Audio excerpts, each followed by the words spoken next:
Before we started Lonohana, I was still on the mainland and I was running this cafe that was premised around chocolate. We did a lot of these very simple drinking chocolates, water, dark chocolate, cocoa powder, not much else going on. This woman came in, she ordered one of those, she sat down, she was drinking it, and then she was crying. Basically, her whole life, she had not been allowed to have sweets of any kind, especially chocolate, and she had such a complication with her mom. And her mom had just died, and she came in to drink chocolate as this weird way of honoring her mom and also defying her mom. Like this, such a complicated thing was happening for this woman, right? Chocolate has such powerful emotional context for a lot of people. And so when you get in that space with somebody and they're having that experience that you facilitated, it's kind of magic. I'm Seneca Klassen. I'm the founder of Lonohana Estate Chocolate here on Oahu in Hawaii. I grew up around Central California, Carmel, Big Sur area.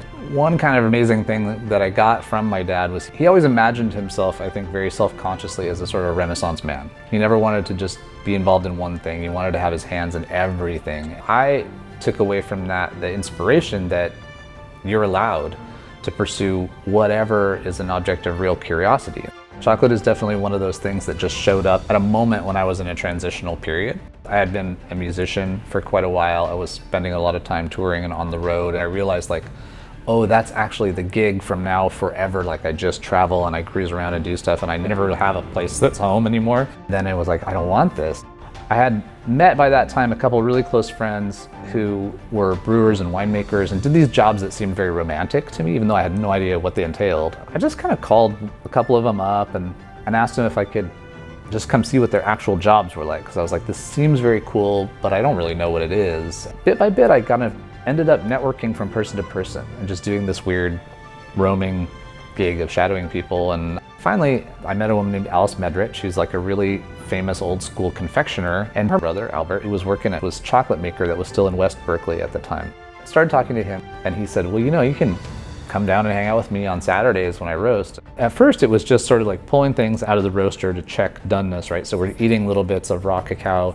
So one day we're roasting Guatemala, another day we're roasting Ecuador, Ghana, all these different origins.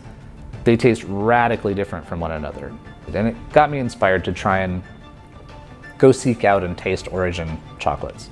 Started this whole chain of events where I ended up having dinner with a friend who had just come back from a trip to Oaxaca. And I was telling her about all my weird adventures in eating chocolate. And she was like, well, I just came back from Oaxaca where there's still a really vibrant tradition of drinking chocolate. So lots of things like tistes and champurados, these different drinks with a lot of with masa and different things that are blended in. We ended up partnering up to make a little company that started the cafe that was called Bittersweet. That was kind of cool. It was like a real education for me in growing up a little company and expanding it quite quickly. Somewhere along that line, I met a guy named Mott Green, who was from Grenada Chocolate Company.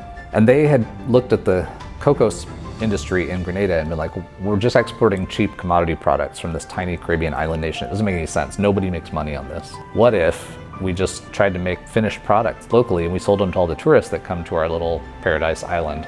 But in chocolate, that's a really revolutionary act. This whole business is premised on the tropics, selling cheap products to the developed world, where that's where all the money is made. Everything about it was kind of mind-bending for me and revelatory. And I was like, I don't think I want to be doing what I'm doing now. I think I want to be doing what he's doing already, or some version of that. I really wanted to be able to connect people with the story of what we were doing. So I was like, well, I need somewhere we can grow really high quality cocoa, but we also have the infrastructure needed to make chocolate. And I also want that to be a place where I could raise my daughter. I was not even in school at the time and feel really good about that. Oahu started coming into focus really quickly. Around that same time, I had gotten some beans from Wailua, from Dole's farm on the North Shore. I sort of had this inkling that this region, at least, was capable of producing some really interesting cacao. And it has millions of visitors per year, as well as a big local community that's here. That all happened in 2008. I was doing the research and working on, coming down here all the time and looking for farming possibilities. We finally found the land that is our current farm in 2009. We didn't release the first chocolate from this project until 2013. So there's a 4-year period from 2009 to 2013 that all I was doing was farming. This is everything there was here when we started in 2009. That landscape pretty much was it. So we came in here and basically destroyed everything in order to save it. We sort of started by taking everything down to bare red earth and starting over. So we start with a pretty open space and we plant the forestry and the cacao and these interim crops that all kind of take over in the short term and help balance the system out and provide some shade and shelter, and then turn into green waste as we go on. In just a few years, this kind of messy, scrubby looking system will turn into something way more approaching this on the right, which is a more established agroforestry block. All these different tree species combine and work together to generate the agroforestry environment to really protect the cacao and let it thrive. There's such an amazing effect of the canopy of the forestry. So even on like a really blustery day, you come inside the blocks and it's kind of like, not much is happening. It feels nice, humid, a little bit warmer, really good protection for the cacao. And I was just a solo act back then. Like, we didn't have resources to hire anybody to do much of anything, and failing pretty hard, like putting terrible mistakes in, pick myself back up and figure out what had happened and learn from it and try the next thing. There's a real network of people without any one of whom, honestly, I wouldn't be able to be doing what we're currently doing today. Like, they've all had key information at key times I've found, and hopefully I've been useful to them as well. Going way back, I kind of always thought I would do a farming project. I always just had this sensibility that that was an important and viable and valuable kind of work to do. And back in my mind, I kind of think I always knew I was going to do something with it, but I had no idea what. Harvesting cacao is super labor intensive because it's all handwork.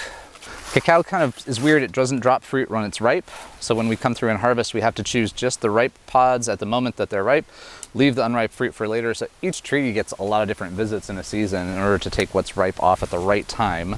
When I first started farming at that site, my approach was completely wrong-headed, because I was just like, what's this going to deliver for me? How soon are you going to give me fruit? Because I want to go make chocolate. I went in with this very kind of full sun, aggressive approach that we were going to grow this stuff and it was going to be no problem to not have any shade or resilient agroforestry structures.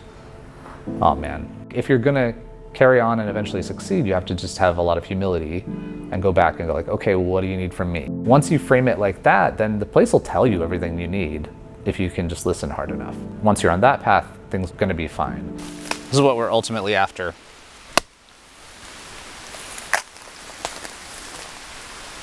And that little shed is our fermentory, which doesn't look like much, but kind of is where the magic stuff happens. Thousands of these pods basically get cracked.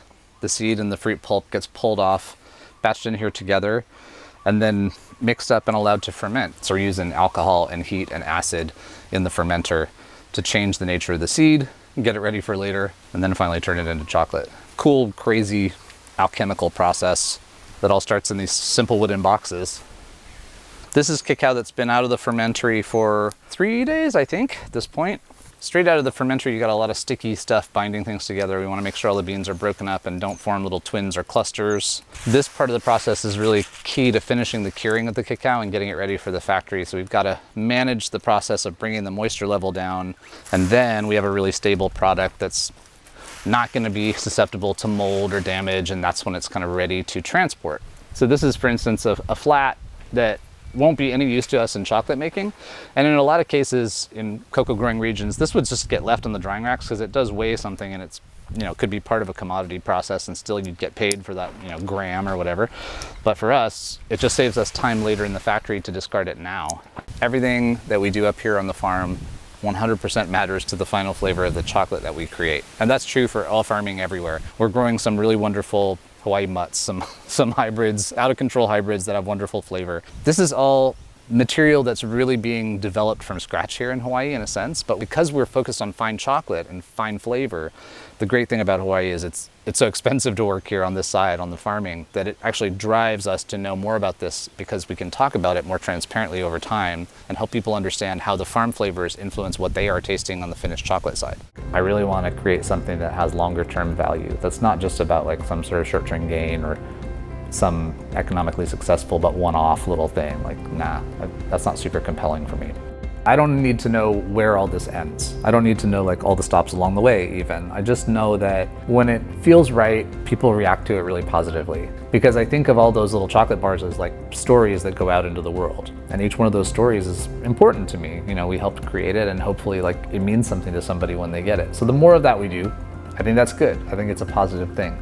We have samples of everything basically that we have for sale. We kind of highlight certain ones every day, but honestly, anything we've got for sale, you can try. It's interesting to see how people react to certain things, and especially, and it's overwhelmingly positive, which is nice. Like every once in a while, there's kind of a sourpuss person who's just like, no. It's a fun part of the job. It's just like, yeah, we work really hard to make this stuff as well and technically, proficiently as we possibly can. But at the end of the day, it's about these little moments of life.